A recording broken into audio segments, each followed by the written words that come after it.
Come in. Welcome. I'm E.G. Marshall. Welcome to the fear you can hear. Welcome to the world of terrifying imagination. Our suspense-filled tale is about two ladies. One heedless, one, alas, headless. To meet them both, we shall have to span an ocean and several centuries. The story of both ladies comes from Rudley Castle in the Cotswold Hills of England. But the tale of the first lady belongs in this century, while the legend of the second comes riding to us out of the medieval past. Charles!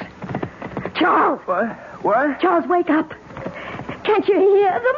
There they are again. What is it, Beth? The hoofbeats! This time they're coming straight for the house. Where are you going, Beth? I've got to see. It's the dead of night. You can't see anything. It's bright moonlight. Oh, God. She's right in the courtyard below. She's stopping. Out of your mind? She's throwing back the hood of her cage. You come back to bed. Oh, she has no head. There's nothing out there. Oh, no. Her head in her hand. She's holding it up by the hair. Charles, come quick. All right, I'm coming. The face, it looks 1,000 years old. Oh, it's my face, Charles. Help me. It's me.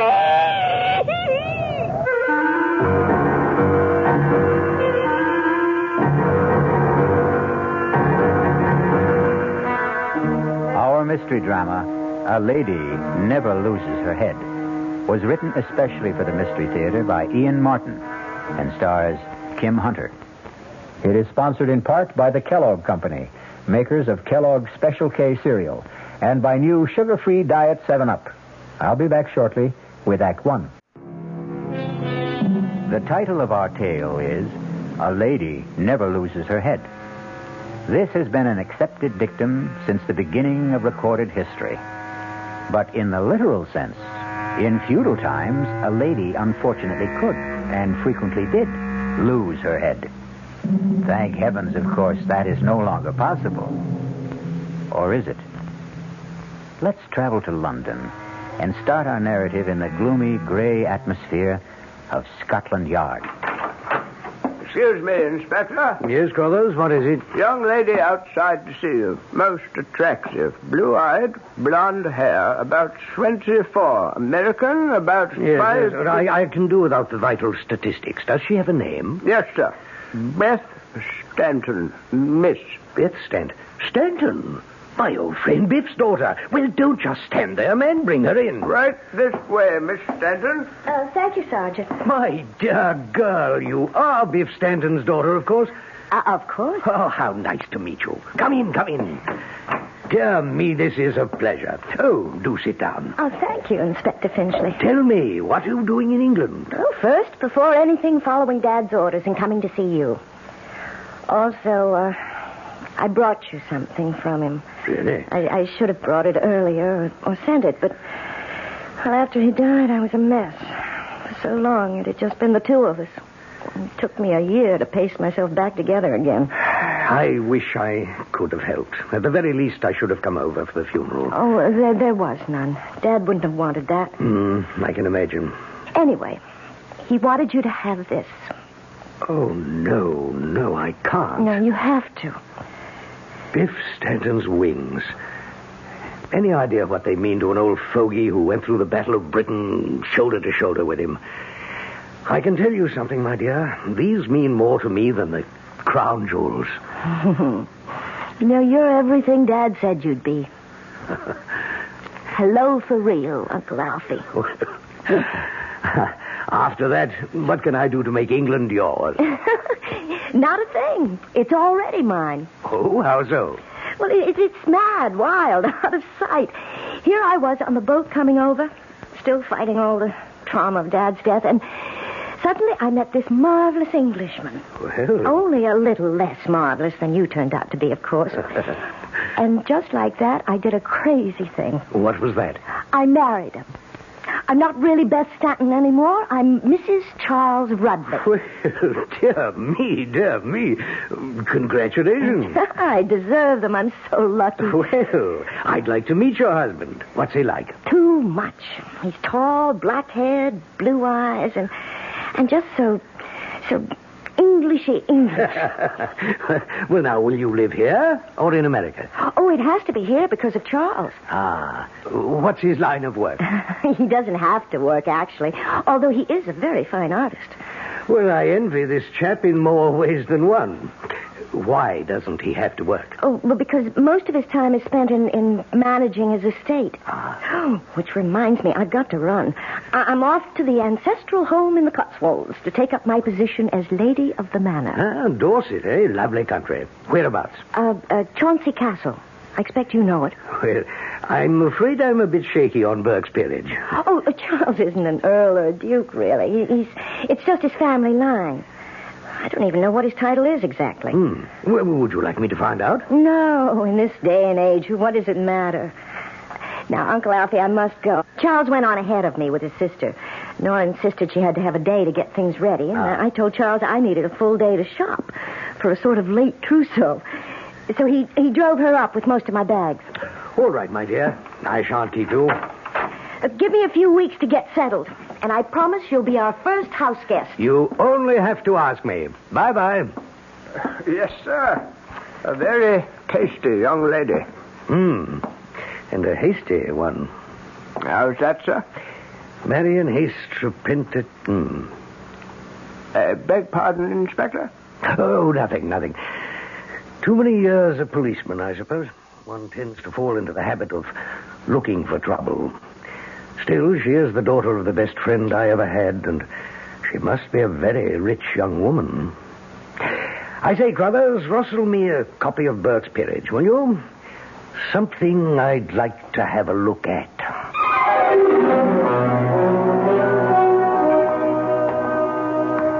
So, milady, how do you like your castle? Oh, Charles, it's something else.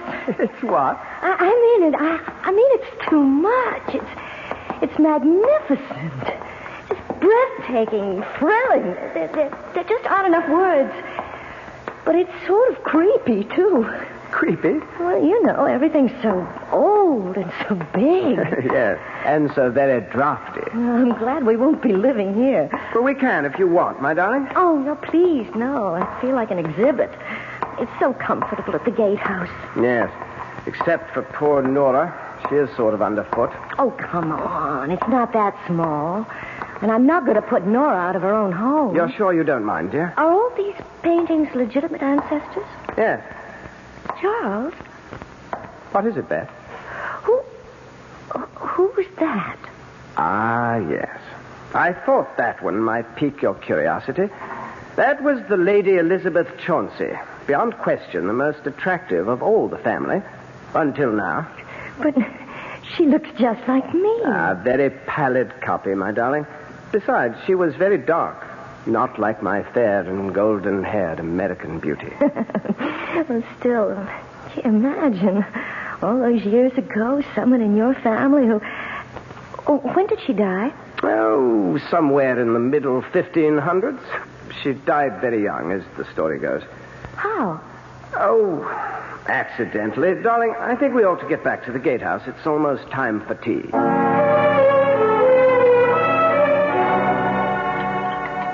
Do you have milk in your tea, Beth? No, thanks. Oh. Well, how did you like the castle? Oh, it's great.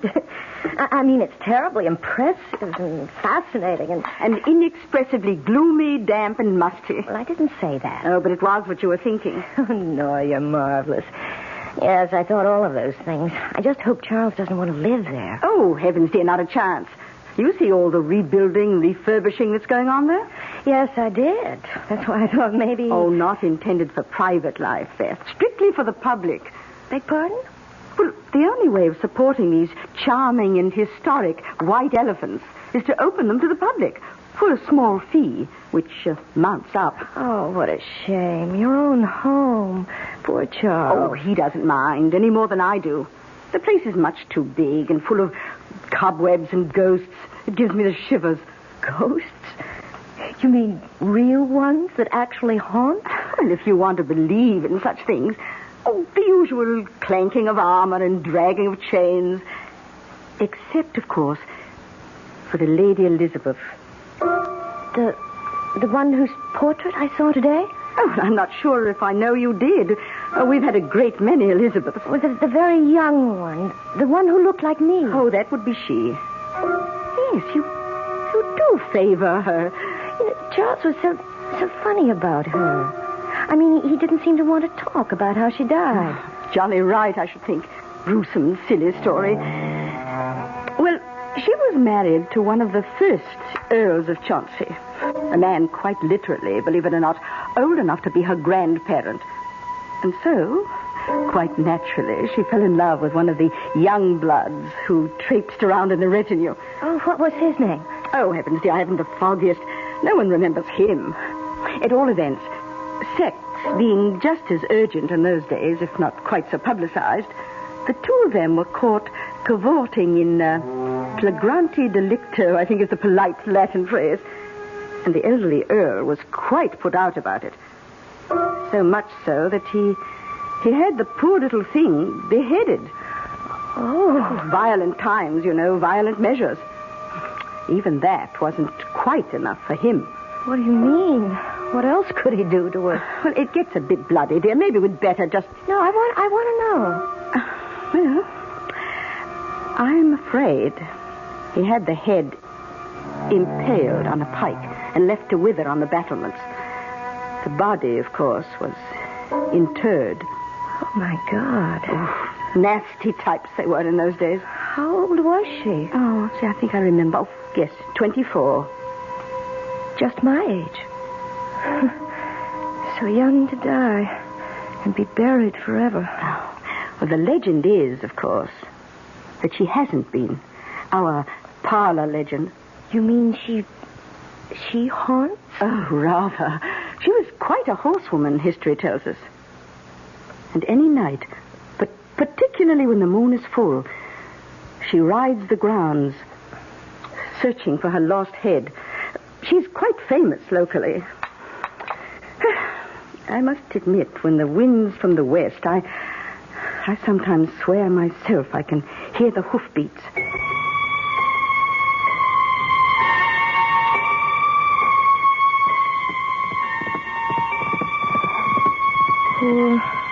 Poor Elizabeth. Poor... No. What's that? Charles, wake up. What is it, Dolly? Do you hear them? Why?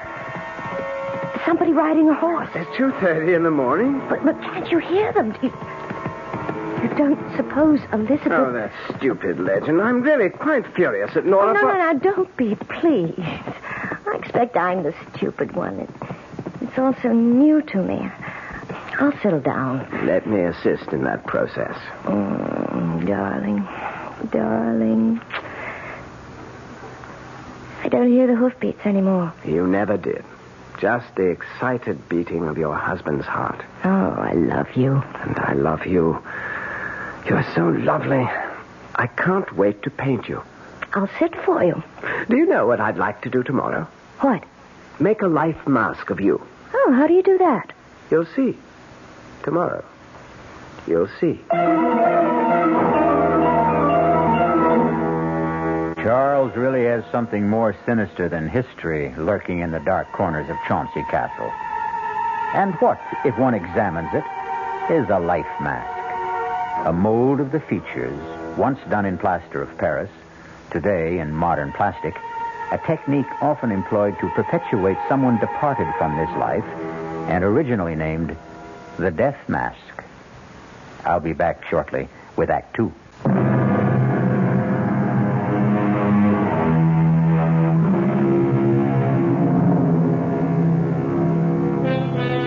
Have you ever had a mask made of your face?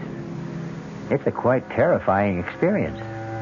The material is laid on like shaving soap or a mud bath, and you lie there while it hardens and sets. In the last moments, there is an excessive heat and a feeling as if you will be buried forever in concrete or stone.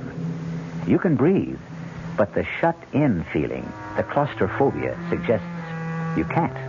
That maybe whoever it is making the mask wants to kill you, smother you, like Beth, wordless, speechless, helpless at this moment. Hand me the straws, Nora. Here you are. Oh, what a really dreadful thing to do to the child. Now, don't try to talk, dearest. The plastic is just beginning to set. It won't be much longer. I'm going to have to cover your mouth now, so I'll put these straws in your nose, and you'll be able to breathe. Now, the thing is not to get panicky. Oh, the whole thing is perfectly barbarous. Shut up, Nora. There's not a thing in the world to worry about, Beth.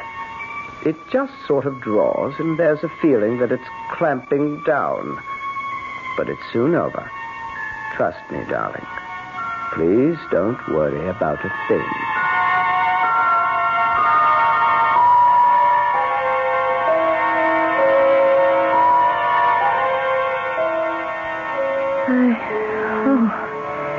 I thought I was going to die. I've got the most beautiful mold of your face. You'll see it was worth it. Oh, honestly, darling, I was scared. I'm like Elizabeth. I'm much too young to die. Will you forget her? Yeah, I'd like to, but she haunts me. I never ever thought about death before, and now suddenly... Darling, have you made a will? Good Lord, Beth. You are morbid. No, since you ask. Well, you should. Well, everyone should. Well, I expect you're quite right. I'm rather careless about money matters. I'll take care of it first thing in the morning. May I come with you? Why, if you want. But... I want to make one too, Charles. It's really quite important. Well, my dear, if you insist. You see, I never told you, Charles, that I'm really worth an awful lot of money.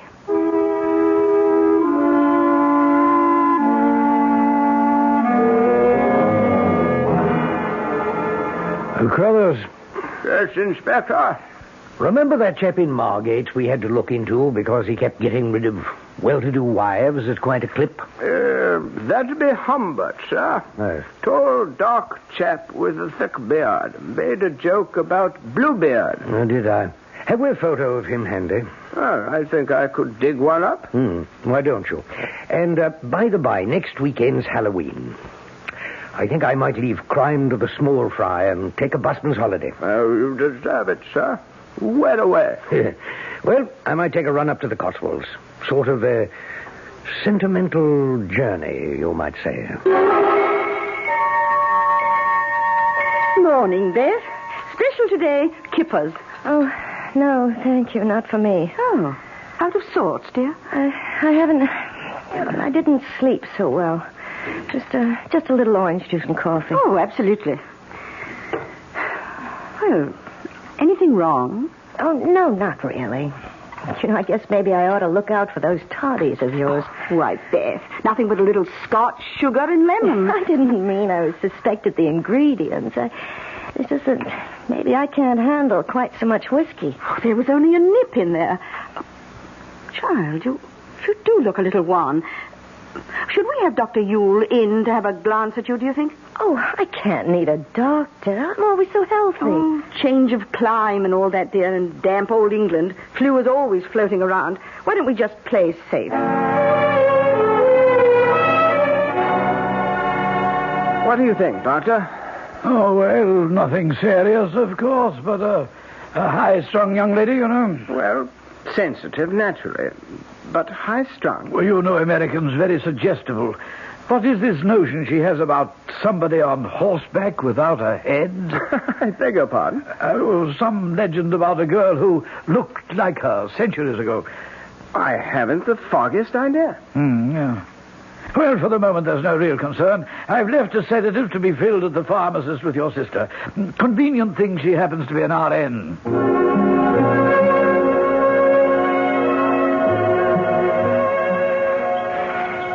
You're sure you're up to this, Beth? Oh, Charles, I simply had to get out of doors and away from the cottage. Let's just enjoy a walk into the castle and pretend it's all the beginning. Well, now, just stay well in the center of the drawbridge. Needs a lot of repairs. You know, it's just incredible to think that knights in armor rode across this bridge. How far do you suppose it's down to the bottom of the old moat? 50, 60 feet, perhaps. A mess, isn't it? All those weeds and jagged rocks. Can we go in and poke about? Your wish is my command. Beth, Right here. where on earth have you got to? Like a magnet. Right back to her. The Lady Elizabeth. She fascinates me so. Well, there really isn't all that much resemblance. Oh, I don't agree. She could be my twin. And it's funny. What's funny? But it's so hard to put into words, Charles. It's just a feeling. I mean, her portrait is just as old, and the paint is just as cracked as all the others, but somehow she feels so immediate, so today. Almost as if she just sat for the portrait, and the artist had just finished it. That is rather strange. You can see that the pigments are medieval. The patina is centuries old, just like the model. I know. I should stop identifying myself with her just because of a chance resemblance. Oh, Charles, I'm cold. Let's get back to the gatehouse and that nice living room fire.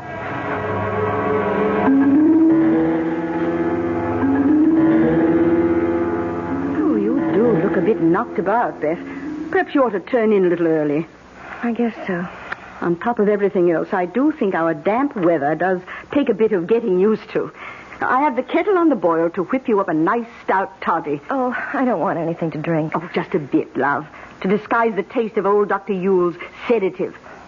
Why he has to stick to powders instead of up-to-date pills is beyond me.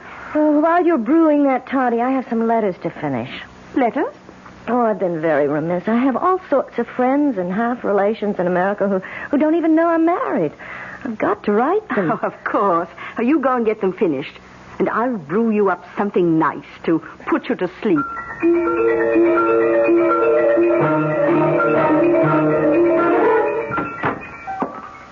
Here you are, darling. Nora's best. Plus Dr. Yule's guaranteed potion for a restful night. Thanks, Charles. Oh, I'm sorry to be such a bother. Hush. Get all your letters finished? Yes. I must mail them first thing tomorrow. Let me have them, darling. I have to run into the village to pick up the post. I'll send them off then. Okay. And by the by, I hate to bother you with this, but as long as you have pen in hand, want to look this over and sign it?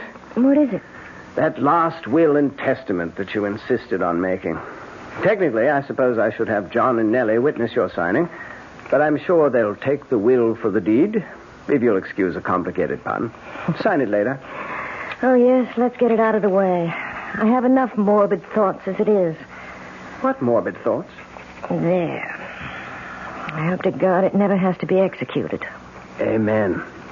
Now drink your toddy, and it will relax you. All you need is a good night's sleep. I'd give anything for that. If I could just stop dreaming about her, or hearing those hoofbeats. Charles. What, dear? You don't think I'm going crazy, losing my mind? Oh, now, come on. Drink up. And I'll hold you tight till you go to sleep. It's strong. But it does feel good. Charles, you're so good to me. How can I ever repay you? You will, darling. You will.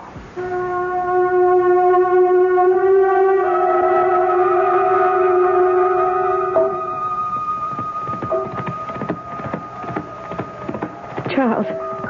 Charles. What? Charles, wake up. Can't you hear them? There they are again. What is it, Beth? Hoofbeats. This time they're coming straight for the house. Where are you going, Beth? I've got to see. It's the dead of night. You can't see anything. It's bright moonlight out.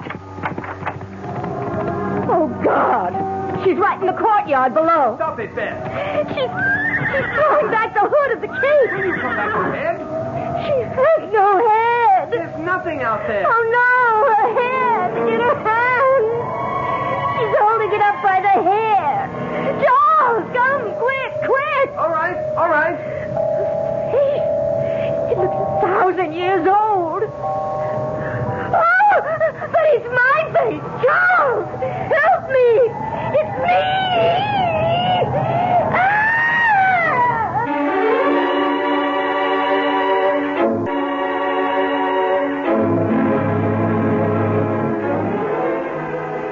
More and more, the question narrows itself down to a very simple one.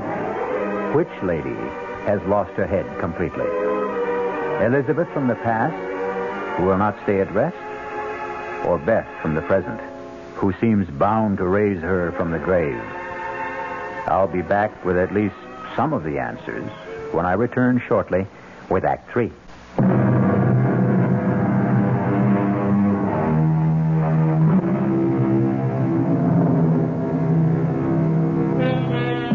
So, back once again to the problem of our twin damsels in distress. The medieval one has vanished into thin air by now, if indeed she ever materialized from there, while our modern Beth has confounded us and her husband by doing something quite medieval, or at least old-fashioned. Beth? Beth? Beth, it's Charles. Wake up. What? Charles? Oh, what happened to me? What happened to her?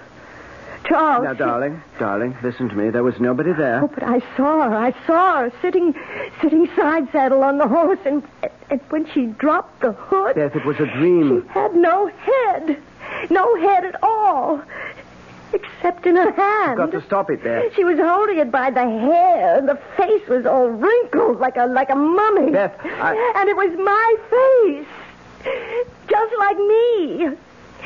And do you know what she was doing? Do you know what she was doing? You've got to stop this. I can't... She was beckoning to me, Charles, calling me down. She wanted me. She wanted my head. Stop it, Beth. Stop it, Beth. Beth. Do you know the awful thing? I could feel myself being tugged, pulled toward her.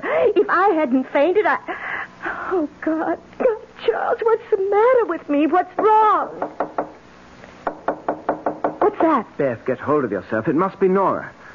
Yes? Charles, has something happened? Come in, Nora. The door's open. Oh, bless us.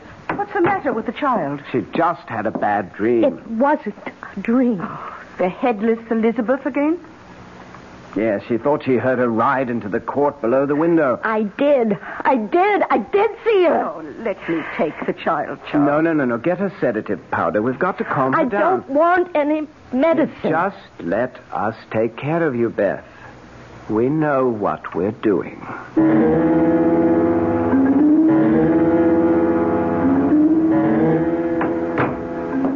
Well, I think we've got her under control now. I'm so sorry to rout you out so early in the morning, particularly on All Hallows Day. Oh, that's quite all right, Mr. Rudley. Quite all right.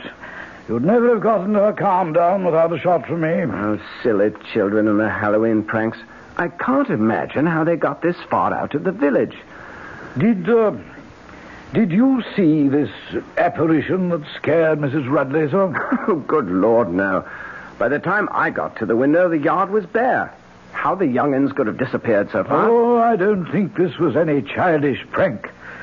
What? No, it's something much more serious, I'm afraid. You don't mean sleepwalking? Oh, dear me, that too. I see. Now, you say she lost her father recently. Yes, a year ago. And they were very close. Yes, extraordinarily so, I would say. What is it, Doctor? You don't think... I'll tell you what I do think, Mr. Rudley, and I'm going to be very honest. This case, your wife's problem, is far beyond a country doctor like myself. I think she needs psychiatric help. Oh, no. For her own sake. If it weren't for the fact that your sister is a registered nurse, my recommendation would be to have her immediately hospitalized. Psychiatric diagnosis is still my recommendation. I believe it's vital to keep her from harming herself. Harming herself? How? Oh, I don't know that. But I do know that for whatever reason she is, well, in layman's terms, a nervous wreck. Hypertense, in spite of all the sedation I've been giving her, subject to delusions, and the victim of a death wish. You must get help very quickly, help from a specialist. And she should not be left alone for a moment. Well, that's quite a blow. I'm sorry, but even suicide is not out of the question. Good Lord. I wonder, could I talk to her now? Well, she may be a bit drowsy, but if she's not asleep, yes. Now, I'd like to suggest some doctors... Doctor, I want you to. I have to go into the village to pick up the post. Would you mind dropping me? We can talk on the way. Splendid. I'll only be a minute. I want to go back to Beth. Meet you at your car. Oh, it's you, Charles. Is she asleep? No, I'm awake. Charles, Yes, darling. don't leave me. Stay with me. Don't leave me. Of course I won't leave you. You can't get rid of me. I've been very silly, haven't I? I can't quite remember. There's nothing to remember. What you need's a nice long sleep. And while you're having it, I'm going to the village for a few minutes, get the post, and a few things we need for dinner. And the post? Mail. Oh, yes, don't forget to mail my letters. I should say not. Have them right here in my pocket. You won't be long. No, not over an hour. And Nora will be right here with you every moment I'm gone. Beth, dear, don't you worry. Charles and I know just how to take care of you.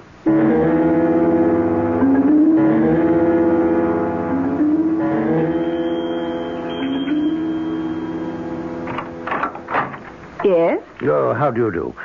Are Mr. and Mrs. Rudley at home? Oh, no, I'm sorry. Mr. Rudley's off to the village, and I'm afraid Mrs. Rudley is indisposed. Oh, I'm sorry. Not serious, I hope? Oh, no, just a little bout with the flu. May I say who was calling? Oh, yes, of course. Alfred Finchley. Oh, well, are you a friend of Mrs. Rudley's? No, not really. Old army chum of her father's. Oh. Just happened to be driving by, and I'd heard she'd been married, and I wanted to, well, you know, pay my respects. Oh, well, I know Beth will be so sorry not to have seen you. I'm her sister-in-law, by the way. How'd you do? Now, perhaps later this afternoon, if there was some place she could call you. Oh, no. I'm driving back to London.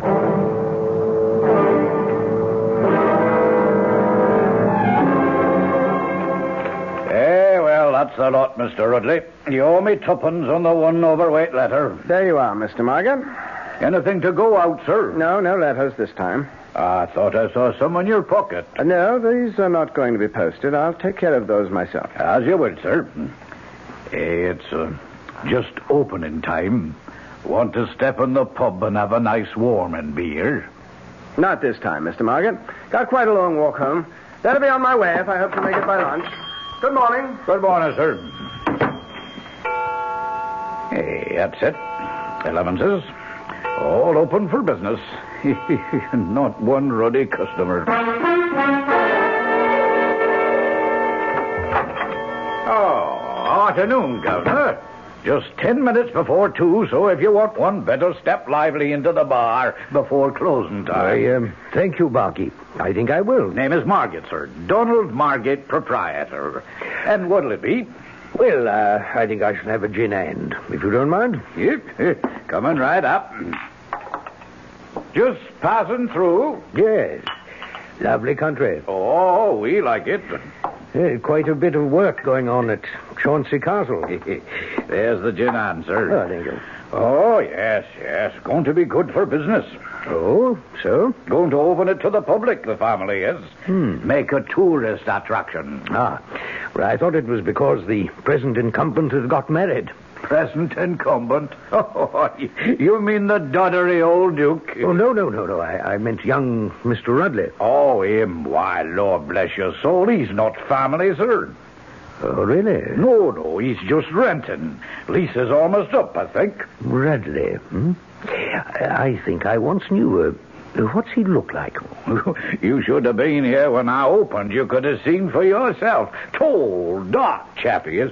Yes. He wouldn't by any chance be this chap in this picture, huh? Well, now, that'd be hard to tell. I mean, Mr. Rudley's clean-shaven and a lot thinner than this chap.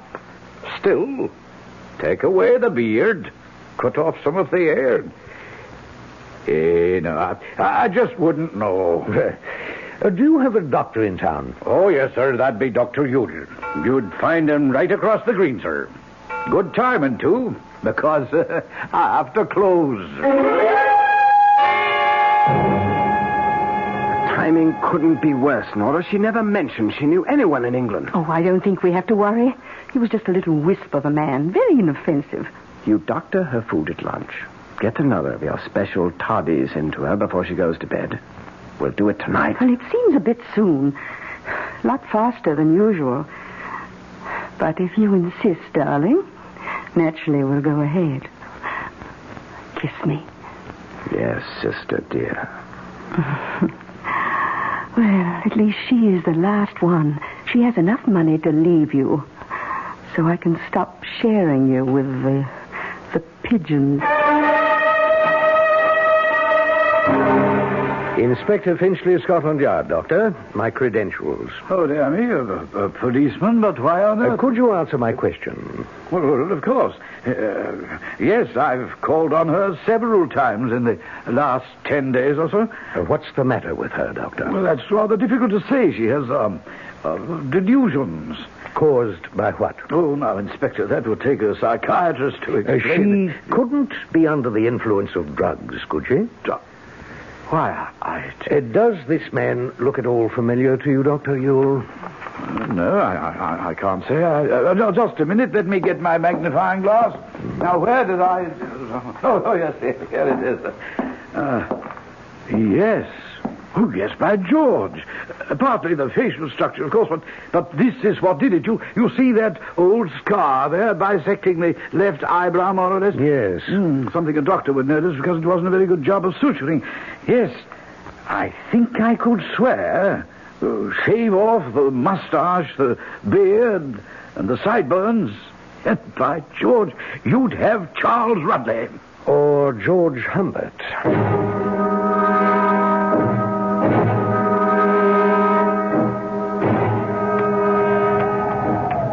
Thank God for the help of Elizabeth's phantom steed. I thought we'd never get her downstairs. You wouldn't think she'd be so heavy. Dead weight, brother dear. Not quite yet. Poor Beth. A pity. No time for sentiment. She's worth a lot more to us, dead. Now help me get her off the horse and then get him back to the stable and call the doctor. After you throw her over into the moat, you'd better make very sure she's dead. I'll make sure. All right. I'll get her off the horse. Stand still, Rudley. Just hold it right there. What? I've got you covered. This is the police. Don't move. Oh, you fool. Well, they're not going to get me. It's too late. Get out of my way. Watch it. Don't shoot after the horse. We don't want to harm the girl.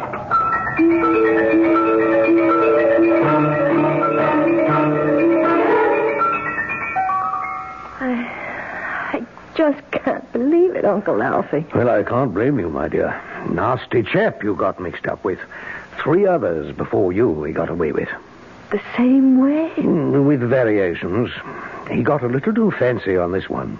The false portrait, but the apparent nervous ailments and the sleepwalking were the key to all of them. I feel as though I'm going to be sick. A little pass, dear. He was a bad lot.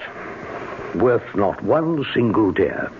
And Nora, she was the one on horseback?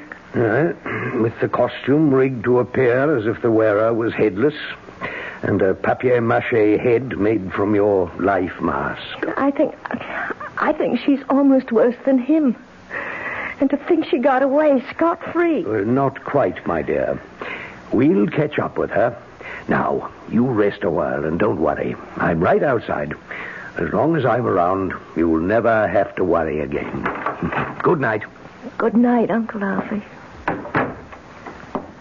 All right, Doctor? Oh, yes, she'll be fine. You say you did catch up with the woman? Nora. A lot more than just police caught up with her. You know the work they're doing on the castle? Yes, of course. Well, apparently they found some structural weakness in the arch of the main gate. So they supported it by stretching a thin steel cable from one side to the other. Well over normal head height, of course, if you're walking. But unfortunately, not high enough to clear someone on horseback. Good Lord, no. Oh, yes. Cut her head off as clean as a whistle. Charles Rudley was eventually convicted of murder of one of his earlier wives. He was sentenced to life imprisonment. His common law wife, Nora, lost her life and, of course, her head. It's nice to consider that, in her case at least, the punishment fit the crime. I'll be back shortly.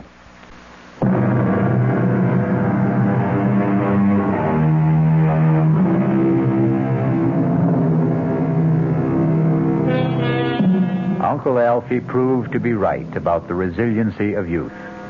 It took a couple of years, but eventually Beth settled down and is happily married to a psychiatrist in Duluth. As for this fable itself, it also goes to prove that time not only heals all wounds, but eventually wounds all heals. Our cast included Kim Hunter, Nick Pryor, Bryna Rayburn, Ian Martin, and Court Benson. The entire production was under the direction of Hyman Brown. And now, a preview of our next tale. This is a voodoo doll.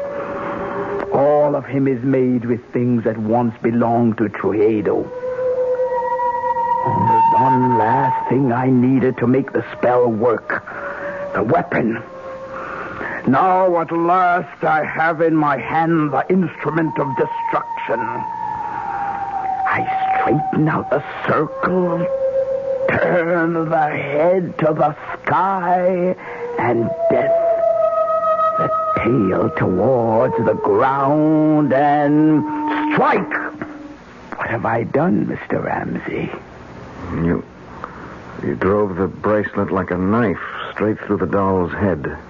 From temple to temple, Hernando Trujillo will be dead by midnight, and we will all be free. Radio Mystery Theater was sponsored in part by Anheuser-Busch Incorporated, brewers of Budweiser. This is E.G. Marshall inviting you to return to our Mystery Theater for another adventure in the macabre. Until next time, pleasant dreams.